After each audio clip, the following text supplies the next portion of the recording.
আল্লাহ তাআলার সন্তুষ্টি অসন্তুষ্টির নিদর্শন। হযরত মুসা আলাইহিসসালাম আরজ করলেন, হে আল্লাহ, তুমি যদি নারাজ হও তাহলে কিভাবে বুঝব? আল্লাহ তাআলা ইরশাদ করলেন, মুসা, আমি যখন নারাজ হই তখন অসময়ে বৃষ্টি দেই, বখিলদের হাতে পয়সা ছেড়ে দেই, শাসন ক্ষমতা সঁপে দেই জালেম ও বেকুবদের হাতে। আজ পয়সা কৃপণদের হাতে, ক্ষমতার মালিক এখন বেকুব ও জালেমরা। বৃষ্টি হয় এখন অসময়ে, বৃষ্টির জন্য মাটি কাতরাচ্ছে, সবুজ বৃক্ষ চাতকের মতো আকাশের দিকে তাকিয়ে আছে, কিন্তু মানুষের নাফরমানির কারণে বৃষ্টি হচ্ছে না। তৃষ্ণার্ত গাছগাছালি, তৃষ্ণার্ত প্রকৃতি। পুনরায় জিজ্ঞেস করলেন, হে আল্লাহ, যখন তুমি রাজি হও তখন কি করো?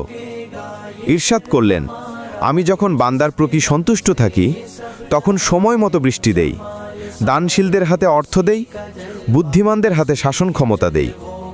আজ আল্লাহ আমাদের প্রতি অসন্তুষ্ট, তাই তিনি পয়সা দিয়ে রেখেছেন কৃপণদের হাতে, যারা নিজের জন্য লাখ লাখ টাকা উড়াবে, কিন্তু গরিবের জন্য এক মুঠো দিতে গেলেও ঘামে তাদের শরীর ভিজে উঠে।